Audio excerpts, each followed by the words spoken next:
जय हिंद। देखिए आज हम लोग जो पढ़ने वाले हैं वो पढ़ने वाले हैं अटॉर्नी जनरल ऑफ इंडिया। ठीक है, attorney general of India,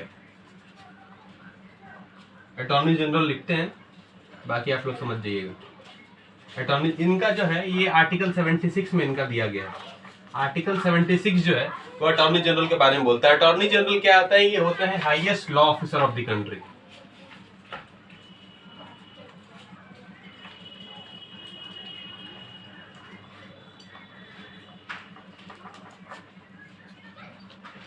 country के हाईएस्ट लॉ ऑफिसर जो होते हैं, अटॉर्नी जनरल जो हमारे होते हैं वो कंट्री के हाईएस्ट लॉ ऑफिसर होते हैं। ठीक है, अटॉर्नी जनरल जी जो होते हैं ये हमारे कंट्री के हाईएस्ट लॉ ऑफिसर होते हैं। देखिए अब इनका आपको देखिए इनमें 4 चीज पढ़ना है। पहला पढ़ना है हम लोग को इनका फंक्शन। सबसे पहले इनका पढ़ेंगे अपॉइंटमेंट, फिर पढ़ेंगे टेन्योर, फिर पढ़ेंगे इनका फंक्शन। ठीक है, ये 3 चीज पढ़ना है, 4 चीज नहीं पढ़ना, 3 चीज पढ़ना है। और हाँ 4 चीज ही पढ़ना है यार, 4 चीज इनका क्वालिफिकेशन। पहला अपॉइंटमेंट, अपॉइंटमेंट किसके वजह से होता है,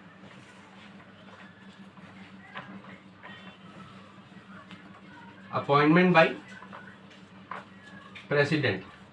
हमारे जो प्रेसिडेंट साहब हैं ये इनको अपॉइंटमेंट, इनका जो अपॉइंटमेंट होता है वो हमारे प्रेसिडेंट साहब के द्वारा होता है। देखिए आपको एक बात बताते हैं इनके बारे में, इनका कुछ फिक्स नहीं रहता है ये। अच्छा पहले सुन लीजिए, प्रेसिडेंट का अपॉइंटमेंट होता है और इनका एक और चीज है कि टेन्योर इज नॉट फिक्स। इनका टेन्योर फिक्स नहीं होता है। इसका मतलब ये हुआ कि जैसे हमारे जो राष्ट्रपति हैं उनको जब मन करेगा इनको हटा सकते हैं, जब मन करेगा दूसरा बुला सकते हैं। जब मन करेगा बोले कल से जूता का मुझे अच्छा नहीं लग रहा मत आना, तो दूसरा आएगा उस दिन के बाद से। ठीक है, तो इनका क्या होता है कि टेन्योर इज नॉट फिक्स। ये डिपेंड करता है प्लेजर ऑफ द प्रेसिडेंट को। प्रेसिडेंट को जब तक इनका काम भाएगा, जब तक इनका काम सही लगेगा तब तक प्रेसिडेंट साहब जो है इनको रखेंगे। और प्रेसिडेंट का जब मन किया सुबह मुंह धो के उठे हटा देंगे इनको, उनके ऊपर डिपेंड करता है। ये उनका होता है टेन्योर। अब पढ़ते हैं क्वालिफिकेशन। ये क्वालिफिकेशन क्या है, हाई कोर्ट जज फॉर 5 years और high court lawyer for 10 years। देखिए हाई कोर्ट जज जो होते हैं ये जो होने चाहिए, इनके लिए क्वालिफिकेशन बहुत ज्यादा नहीं है। क्वालिफिकेशन सिर्फ इतना है कि किसी भी हाई कोर्ट में 5 साल के लिए या तो ये जज रहे हो या फिर 10 साल के लिए काला कोट पहन के घूमे हैं, मतलब कि लॉयर हैं। अगर इन दोनों में से किसी भी एक बात को या फिर दोनों को भी अगर ये सेटिस्फाई करते हैं दोनों कंडीशन को, तो फिर इनको बुला लिया जाएगा क्या, ये बनिए आप highest law officer of the country. ये होता है इनका क्वालिफिकेशन हो गया। अब क्वालिफिकेशन हो गया, इनका टेन्योर हो गया, इनका अपॉइंटमेंट आपको बता दिए। अब इनका हम लोग पढ़ते हैं फंक्शन। फंक्शन क्या होता है, पहला फंक्शन, इसमें एक एक हम पॉइंट में लिख के समझा रहे हैं। देखिए पहला क्या होता है कि पहला रिलेटेड टू पार्लियामेंट। हालांकि यहाँ जगह बहुत ज्यादा है इसलिए हम कम लिखेंगे, रिलेटेड टू पार्लियामेंट। ठीक है, इसमें क्या है कि हमारे जो संसद है, ठीक है, हमारा जो पार्लियामेंट है, पार्लियामेंट के किसी भी अपर हाउस या लोअर हाउस किसी भी सदन में ये बैठ सकते हैं, बोल सकते हैं। लेकिन राष्ट्रपति का चुनाव होगा, उस चुनाव में ये वोट नहीं देंगे। तो राष्ट्रपति तो हमेशा बोलेगा कि हम तुमको बैठाए, हमको ही वोट देना। तो उस तरह क्या होगा, एक बायस चीज हो जाएगा।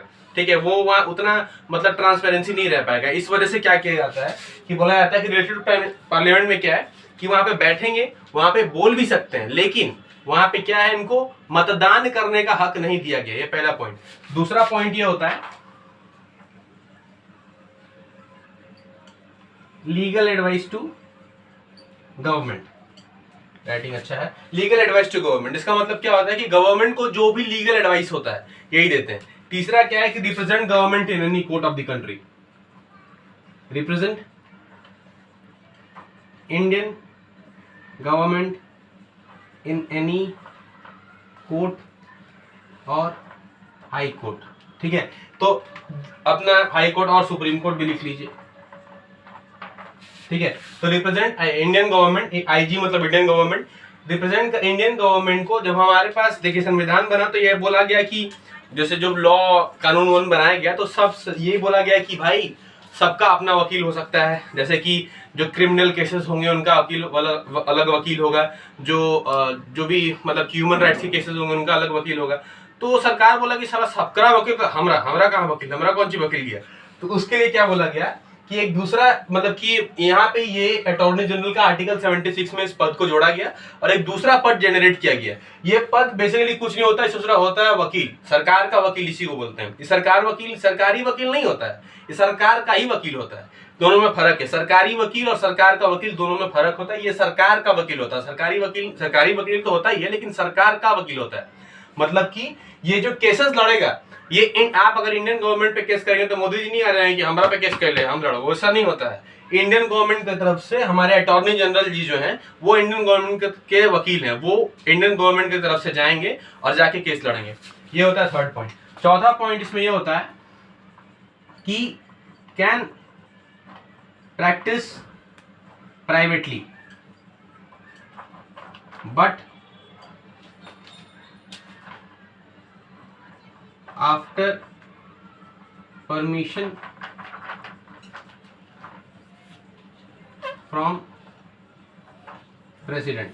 ठीक है, can practice privately but after permission from president. इसका मतलब ये होता है कि प्रैक्टिस कर सकते हैं, मतलब ये तो गवर्नमेंट के वकील हैं, ठीक है, लेकिन प्राइवेटली भी किसी को इनको अगर हायर करना चाहे कि आप मेरा जमीन का केस लड़िए, हमारा खेत हथिया लिया है कोनो, तो जा सकते हैं लड़ने के लिए। लेकिन उसमें क्या है कि इनको प्रेसिडेंट के दिमाग जहन में ये चीज होनी चाहिए कि गए हैं और प्रेसिडेंट से इनको परमिशन लेना पड़ता है। विदाउट प्रेसिडेंट के परमिशन के ये लीगल प्रैक्टिस प्राइवेटली नहीं कर सकते हैं। ठीक है, अच्छा इसमें एक और चीज है, इसमें एक और चीज ये मेंशन है कि अगर प्राइवेटली प्रैक्टिस करना शुरू भी कर दिए, अगर इनको जो हमारे राष्ट्रपति जी हैं वो परमिशन दे भी दिए कि आप प्राइवेटली प्रैक्टिस कीजिए, प्राइवेट तरीके से केस लड़िए, तो उस कंडीशन में भी एक कंडीशन ये है कि ये केस तो लड़ेंगे लेकिन केस लड़ने के समय सरकार के खिलाफ नहीं जाएंगे, नहीं तो वही फील हो जाएगा ना कालीन भैया गुड्डू भैया वाला हाल, मेरे साथ था मेरे खिलाफ चले गया। तो वो केस क्या होता है, देख रहे हैं संविधान कितना सोच समझ के बनाया गया है। सोचिए उस टाइम पे कितना सोच समझ के बनाया गया कि आज से 100 साल 150 साल 1000 साल बाद भी इंडियन संविधान का कोई जोड़ नहीं है। इस तरीके से बनाया गया है कि वो करेंगे, लेकिन किसके मतलब कि प्राइवेट प्रैक्टिस करेंगे, लेकिन प्राइवेट प्रैक्टिस करते हुए भी सरकार के खिलाफ नहीं जाएंगे कि अल्टीमेटली है तो सरकारी ही वकील, इसलिए सरकार के खिलाफ कोई भी केस अपने हाथ में नहीं लेंगे। ये चारों पॉइंट में इनका हम आपको फंक्शन समझा दिए, इनका अपॉइंटमेंट समझा दिए, इनका हम आपको जो था क्या बोलते हैं उसको टेन्योर वो समझा दिए, और इनका क्वालिफिकेशन, ये चारों चीज समझा दिए। इतना ही सिर्फ पढ़ना है आपके सीडीएस के एग्जाम के हिसाब से, इतना बस पढ़ लीजिए, आपका बेड़ा पार है। ठीक है, अटॉर्नी जनरल ऑफ इंडिया। देखिए ये जो हम आपको समझाया अटॉर्नी जनरल के बारे में, ये सारा कुछ आपका क्वालिफिकेशन समझा दिए, टेन्योर समझा दिए, अपॉइंटमेंट समझा दिए और फंक्शन समझा दिए। ये चारों चीज समझा के आपको ये क्लियर कर चुके हैं। देखिए हम अभी पीछे कुछ और चीज़ों में बिजी हो गए थे जिसकी वजह से ना वीडियोस आ नहीं पा रहा था। तो वीडियोस आ नहीं पा रहा था तो काफ़ी लोग मेरे को ये कर रहे थे, डीएम कर रहे थे, काफ़ी लोग पूछ भी रहे थे कि वीडियो कब आएगा, लेकिन अब वीडियो आ चुका है। सो अब इसको आप लोग सपोर्ट कीजिए, लाइक कीजिए और कोशिश कीजिए भाई, लाइक करो चाहे नहीं करो, पढ़ो, लाइक करो नहीं करो कोई फर्क नहीं पड़ता, पढ़ना भाई इससे। ठीक है, बहुत लोग पूछे, राहुल कुमार जी एक जो हमारे हैं वो भी बहुत हमें पूछ रहे थे, हमें कमेंट भी करके पूछा था कि कब आएगा वीडियो। तो लीजिए वीडियो आ गई है, रगड़ के पढ़िए और एग्जाम को तो एकदम धांस दीजिए। ठीक है, मिलेंगे नेक्स्ट वीडियोज में, तब तक के लिए जय हिंद, शुभ रात्रि।